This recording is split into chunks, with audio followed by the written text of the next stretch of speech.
Hola, amiguis y camaraditos, soy yo, el Mickey Mouse, y quiero invitaros a mi fábrica de sueños, donde todo lo que siempre habéis deseado se hace realidad.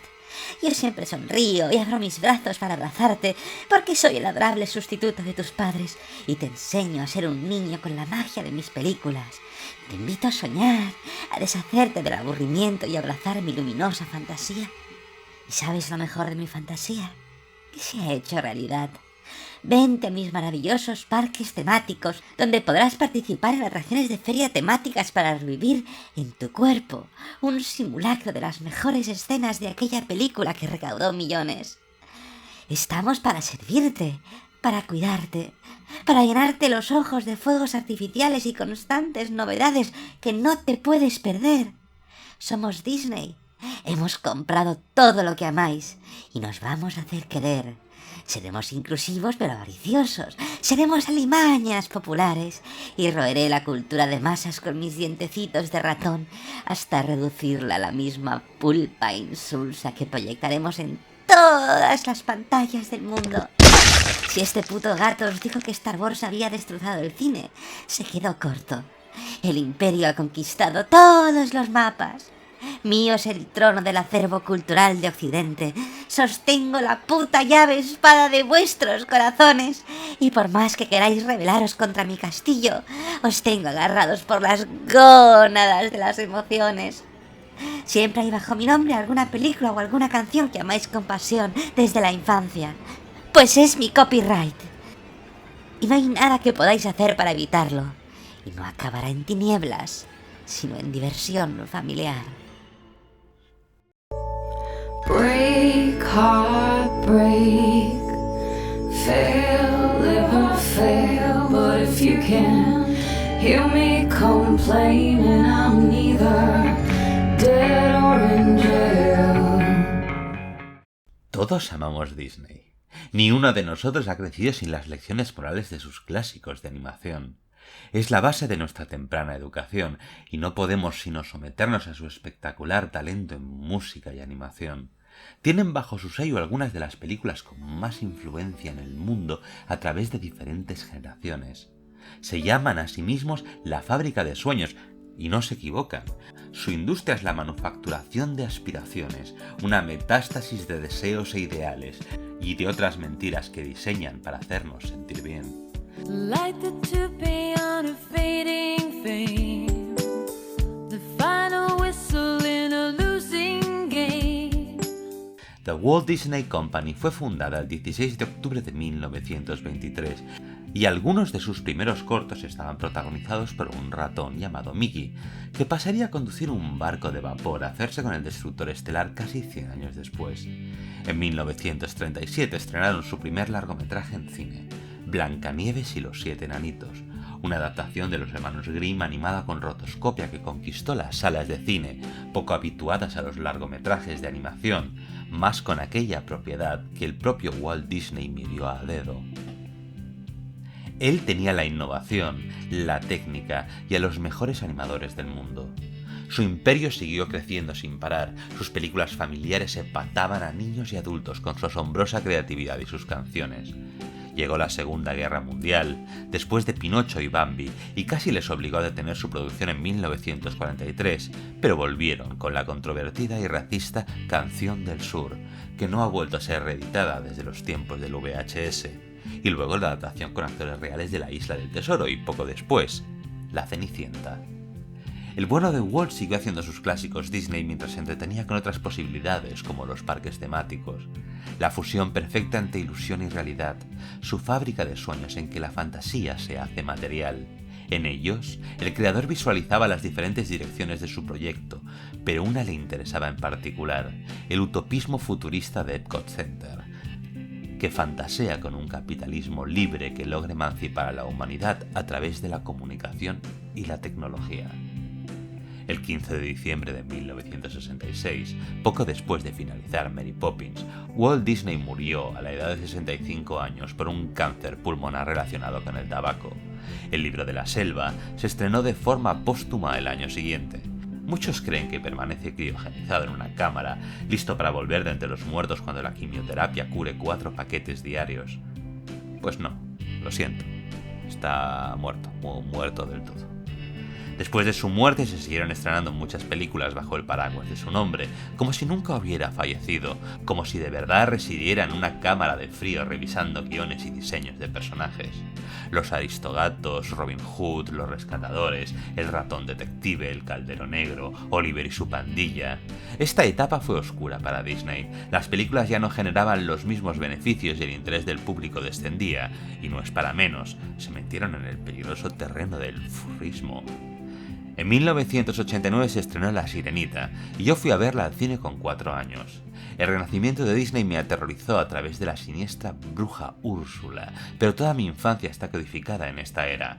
La Bella y la Bestia, Aladín, El Rey León, Mulan, El Jorobado de Notre Dame. El renacimiento de Disney es una década entera de mi infancia y primera adolescencia, y como yo, otros tantos habréis sido seducidos por esta o cualquier otra etapa de la larga carrera. Al final, todos somos sus esclavos. Pero el tiempo ha pasado y Disney ha crecido. En cuanto el empresario Bob Iger tomó el control de la empresa en 2005, empezó a repetir las clásicas técnicas del monopolio que en los 90 martirizaron a Bill Gates. A terremoto de talonario, Disney compró primero a Pixar en 2006, después a Marvel en 2009. En 2012 se hicieron con Lucasfilm y expulsaron a George Lucas del comité para la tercera trilogía. En 2017, el ratón roe todo 21st Century Fox, haciéndose cargo del destino del planeta de los simios, Avatar, Los Simpson, Alien o Titanic. Con estas operaciones, Bob Iger ha conseguido monopolizar la mitad de la industria. Domina un 48%. Suyo es el reino. Si quieres sacar algo en Hollywood y el comité de Disney no te quiere, y has cerrado la mitad de las puertas, y las otras compañías que sobreviven son mucho más pequeñas. Me cuesta imaginar que una idea original y subversiva pudiera encontrar sitio en el panorama disneyficado de Hollywood. Algo como Matrix sería imposible en 2019, y aunque sé que va a haber una secuela, poco me vale. Yo no pido más Matrix, pido más ideas como las que Matrix presentó en 1999, y esto es imposible si los estudios no pueden arriesgar, si el mercado conduce al arte a una cañería triste y cerrada que escupe cada minuto billetes de 2000. Disney ha llegado a expandirse tanto que su secuestro de la cultura colectiva es una amenaza que ni filósofos como Adorno hubieran podido vislumbrar en sus peores pesadillas. Las propiedades de esta empresa han invadido la industria cultural con una fuerza que carece de precedente, y por el camino han uniformizado el cine popular hasta someterlo a una espiral choricera de remakes y secuelas y series y merchandising. La cultura friki, que antaño había resultado tan marginada, ha conseguido el trono que tanto ansiaba, a costa de convertirnos a la vez en mercancías y consumidores de este ciclo de histeria cultural. Vamos a darnos todos palmaditas en la espalda el día del orgullo friki, mientras reforzamos el poder de un monopolio caníbal. The world is turning Disney and there's nothing you can do. You try to walk like giants, but you're wearing Pluto's shoes. La cultura mainstream siempre se adecuará a la narrativa del sistema dominante, y por más que muchos derechistas lloren abominados ante la presencia de una sirenita negra, todos estos cambios no son la siniestra amenaza de un marxismo cultural, sino los gestos habituales del capitalismo inclusivo que busca aunar todas las demografías posibles bajo su sello. Black Panther no es el triunfo de la raza negra sobre la opresión sistemática de la industria del espectáculo, no. Es simplemente otro método de ganar dinero instrumentalizando el orgullo afro para ampliar el alcance del ratón. Disney es un cáncer que se expande con facilidad porque ha puesto sus raíces en nuestra mente desde la infancia. Cada nuevo remake live action le llena los bolsillos de dinero, sin importar cuán baja sea su calidad. Cada estreno de una película de Marvel se trata en redes y prensa como un fenómeno excepcional, aunque al final casi todas las obras sean fotocopias del mismo microfilm. Con sus redes de empresas asociadas cada vez más amplias, Disney es el monolito cultural que domina casi por entero las salas de cine del mundo, habituando al público a un gran espectáculo de ideas pequeñas cada vez más separado del arte honesto, de historias sinceras sobre la condición humana. La famosa máxima del empresario dicta que, si funciona, no lo cambies. Y la fórmula Disney funciona en taquilla, y alegra la vida de los accionistas que brindan con el puto remake del Rey León. La justificación es fácil de esgrimir. Si el público consume esta basura, es porque el público demanda basura. Un publicista me lo explicó así una vez. No hay que presuponer que el público es idiota, pero hay que tener en cuenta que lo es. Contra esto, prefiero esgrimir una frase de Alan Moore, autor de Watchmen y de V de Vendetta, cuya aportación cultural es innegable. No hay que darle al público lo que pide, sino lo que necesita. El mago barbudo de Northampton puede sonar pretencioso en esta frase, pero creo que no le falta razón. Lo que el público necesita no es mascar la misma pasta gris de la homogeneidad cultural, sino descubrir nuevas formas de entender el mundo. Narrativas que no se limiten a reproducir los mismos cansados caminos del héroe. Pero nada de esto es posible. Los multicines proyectan la última aventura de los Vengadores en 3 pantallas y dejan al resto de películas pelearse por el tiempo en cartelera. El reestreno de Spider-Man o Endgame con minutos extra no es sino otra extensión de esto, la necesidad de coparlo todo, de ser siempre relevantes, de obligar al rival a doblar la rodilla para adecuarse a sus planes.